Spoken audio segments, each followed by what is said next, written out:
நம்ம சென்னை சில்க்ஸின் பெருமை மிகு ஆடி சேல். தரமான ஆடி, பெருமை மிகு ஆடி. நீலகிரிக்கு அதி கனமழைக்கான சிவப்பு எச்சரிக்கை விடுக்கப்பட்டுள்ளது. கோவை மாவட்டத்திற்கு ஆரஞ்சு எச்சரிக்கை விடுத்திருக்கிறது வானிலை ஆய்வு மையம். இந்நிலையில் மேற்கு தொடர்ச்சி மலைப்பகுதிகளில் இன்னும் சில நாட்களுக்கு மழை நீடிக்கும் என்று தனியார் வானிலை ஆய்வாளர் பிரதீப் ஜான் தெரிவித்திருக்கிறார். புதிய தலைமுறையிடம் அவர் பகிர்ந்து கொண்டவற்றை பார்க்கலாம்.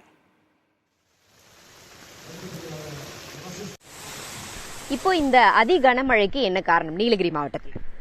பொதுவாக நம்ம மான்சூன் சர்ஜ்னு சொல்லுவோம். ஸோ இப்போல்லாம் நமக்கு தென்மேற்கு பருவமழையில் பார்த்தீங்கன்னா ஒரு 6-7 நாட்கள் இந்த மாதிரி ஒரு பீக் மான்சூன் சர்ஜில் நமக்கு அந்த பர்டிகுலராக அந்த மேற்கு தொடர்ச்சி மலை பகுதியில் உள்ள மாவட்டங்களில் நம்ம நீலகிரியில் நம்ம அவலாஞ்சி பகுதிகள், அதே மாதிரி நம்ம கோயம்புத்தூரில் பொறுத்த வரைக்கும் நமக்கு அந்த வால்பாறை பகுதி, மற்ற தேனி சில பகுதிகள் சொல்லலாம். பட் அந்த கனமழை, மிக கனமழைன்றது பார்த்தீங்கன்னா அந்த எப்போ மேற்கு திசை காற்று ரொம்ப வலுவான காற்று இருக்கும்போது அந்த அவலாஞ்சி பகுதி மற்றும் இந்த சின்ன கலர் இந்த வால்பாறை பகுதிகளில் நம்ம அதிக கனமழை பதிவாக பார்த்துருக்கோம். கனமழை இருக்கும், ஆனால் நேற்று மாதிரி 370 மில்லிமீட்டரும் இங்கே 250 மில்லிமீட்டரும் மழை வரதுக்கான வாய்ப்பு கம்மின்னு சொல்கிறேன். மேபி பட் ஸ்டில் 150-200 மில்லிமீட்டர் கனமழை தான். பட் நேற்று மாதிரி அந்த 370 இன்னைக்கு திருப்பி பதிவாகுமான்றது ஒரு கேள்விக்குறி தான். மற்றபடி இன்றும் கனமழைக்கு வாய்ப்பு அதிகமாக இருக்கிறது. அடுத்த 2-3 நாட்களுக்கும் கனமழைக்கான வாய்ப்பு அங்கே இருக்குன்னு சொல்லலாம்.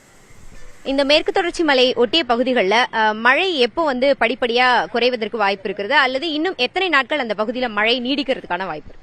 நமக்கு 19ஆம் தேதி 20ஆம் தேதி வரைக்குமே தொடர்ந்து நம்ம அந்த மேற்கு திசை காற்றானது பார்த்தீங்கன்னா நமக்கு நல்ல ஒரு வேகத்துடன் வீசுகிறத பார்க்குறோம். ஸோ நமக்கு இந்த சைடில் பார்த்தீங்கன்னா வங்கக்கடலில் ஒரு காற்றழுத்த பகுதி உருவாகி அதை அப்படியே உள்நோக்கி செல்கிறது. ஸோ இங்கே காற்றழுத்த பகுதி உருவாதம் என்ன இந்த சைடில் இந்த மேற்கு திசை காற்று அதிகரிக்கக்கூடும்.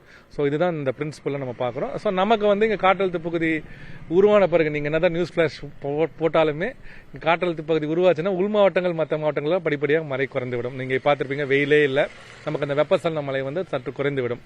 ஸோ அடுத்த ஒரு 4-5 நாட்களுக்கு உள் மாவட்டங்களுக்கு பார்த்தீங்கன்னா இது மாதிரி மேகமூட்டத்துக்கு சேர்ந்து சாரல் மழை, இல்லை லேசான மழை, மிதமான மழை, இது மாதிரி தான் பெய்யறதுக்கான வாய்ப்பு இருக்குது. அந்த மேற்கு தொடர்ச்சி மலை பகுதியில் தொடர்ந்து இது மாதிரி கனமழை பெய்யும். பட் நேற்றுக்கு அந்த பீக் ரெயின்ஃபால் வந்திருக்குன்னு பார்க்கலாம். போக போக மேபி டெய்லியும் 100-150 மில்லிமீட்டர், சில இடங்களில் 200 மில்லிமீட்டர் வரைக்கும் பெய்யறதுக்கான வாய்ப்பு இருக்குது.